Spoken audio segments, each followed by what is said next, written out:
Hey employees, hope you're having a fantastic day. Today, I thought I'd make a video revealing Like a Dragon Pirate Yakuza in Hawaii after finishing it not too long ago.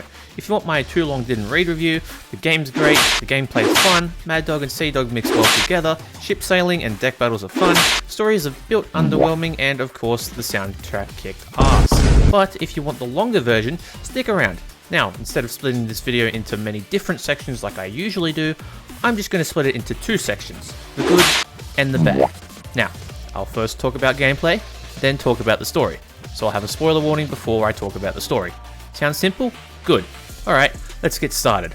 Oh, and before we begin, consider liking and subscribing to the channel. It helps me out a lot.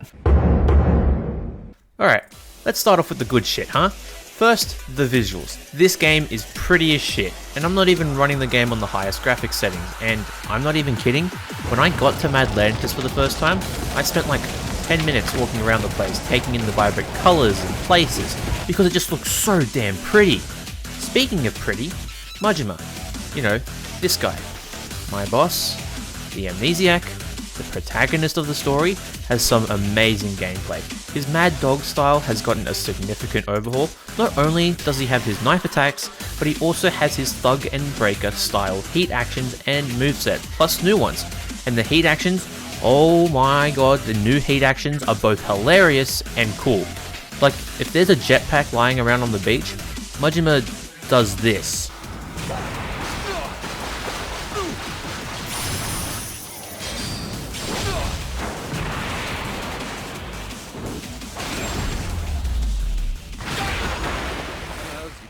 Partners. I mean, did they have to add that?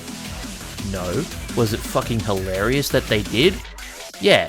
Speaking of cool heat actions, as you progress through the story, you unlock staple crewmates. You start off with Jason and Murasu, then Minami and Nishida join, and last but not least, Saejima too. Sadly, everyone but Minami and Nishida have unique heat actions, Saejima being my favourite.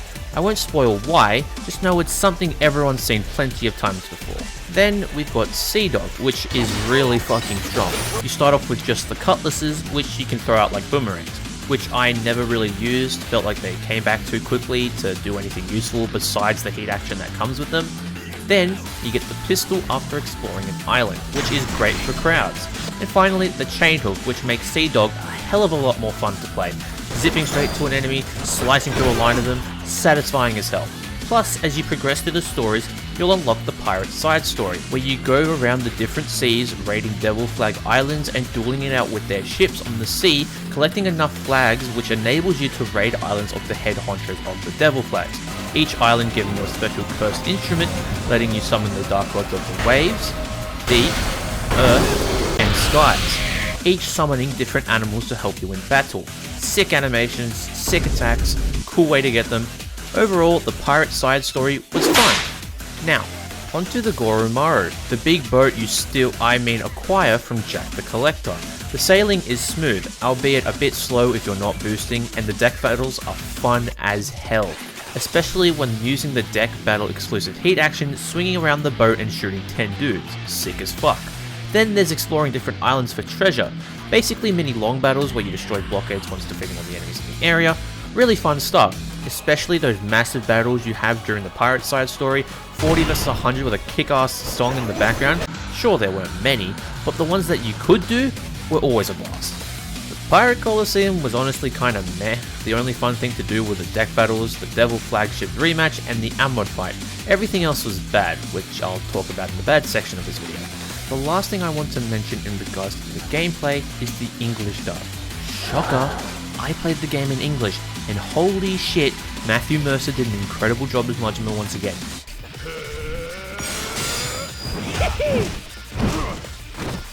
Shit, I don't know what, but this is fun as hell! Damn you! And he fucking killed it with the karaoke. I should love, love, love, the one and only princess, loved with all my heart. I'm bound to you just like a plant is to the sun. I'd be left out to die without a trace of your sunlight. So please stay with me, I need you right by my side. It's a secret desire, drowning in my shame from this infinite need. It's a deep place that open, ravenous voice within, howling out hungering. It's I just want a burger, such unending hunger, this obscene delight. Oh, my princess. says I love you. You know that it's true, and I know you love me. It's easy to see, so slip away with me, my dear, and I'll be your charming tonight.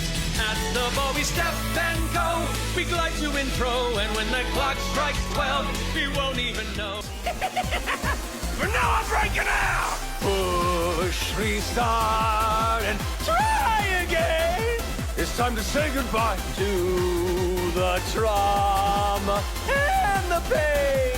Tomorrow's looking bright. Spread my wings and fly away. I'm soaring through the sky to that sparkling, shining gate.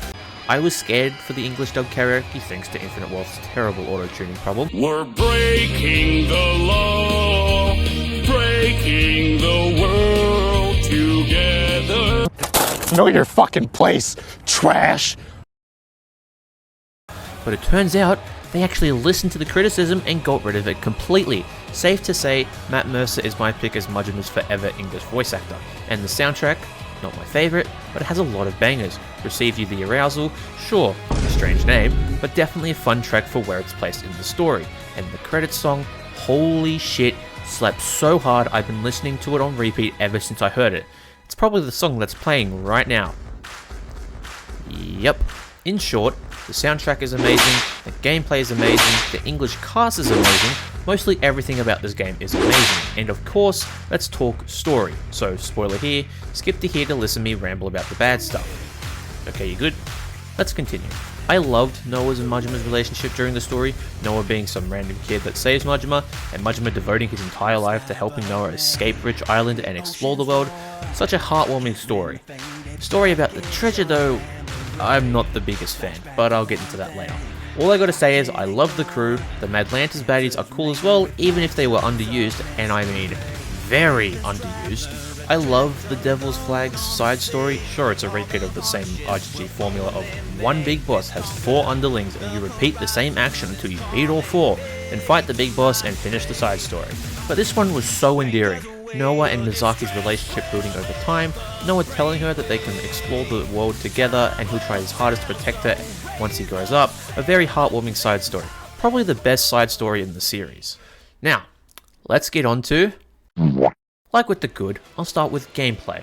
While there's not many bad things I could say about the gameplay, there are a few. For example, there are only 29 heat actions in the entire game, which honestly is kinda disappointing. Like I said in my wishlist, I wish Majima was able to pick up bats and use his slugger moves and heat actions. Also, why aren't his downed enemy heat actions not in this game? To be fair, they did add a Sea Dog downed enemy heat action. The only problem with it is you have to have 2 other enemies nearby to actually use it. There's no single target downed heat action. And another thing, why only 1 heat bar? Up to this point, every baller game had at least 6 heat bars. But this one you've only got 1. There was a second bar teased in some gameplay footage before the game came out, but there is no upgrade in the game that lets you get another heat bar. And even after beating Amon, you only get a ring that is like the War God's Talisman, but no second heat bar in sight. Another thing I dislike about the gameplay is that it is abysmally unbalanced. During Chapter 2, you unlock bounties where you beat up tough enemies and get money. The problem with this is that you can just go do every single bounty that's available, and they range from giving you a couple thousand to giving you 16,000. On top of the easily accessible pirate points thanks to the pirate side story, I had a majority of the upgrades when I finished the bounties I could do before even continuing the story, which made the rest of the game very unbalanced. Sure, that's my fault for going out of my way to do the bounties and not the story, but I feel like that's every gamer's second nature, going out and doing all the side quests and stuff available before continuing the story. So you finally arrived. Well, you'll never say Noah. I. Keith. Well,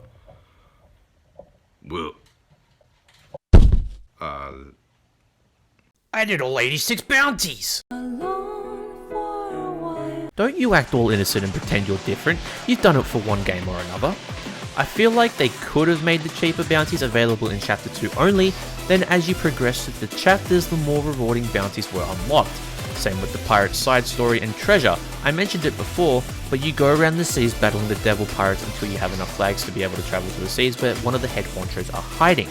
Lo and behold, the treasures you get from storming the islands give you a shit ton of money and pirate points, and you're able to do all of it once you've unlocked the side story. It definitely needed a chapter restriction. You can literally have all of the cursed instruments before finishing chapter 2. Alright, other bad things. Right, the Pirate Coliseum. While the deck battles and Devil Flag rematch categories were amazing, the other two were annoying. I don't get how people were able to get an S rank on some of these matches. Like the final challenge in the Tournament of Captains category were abysmal to complete.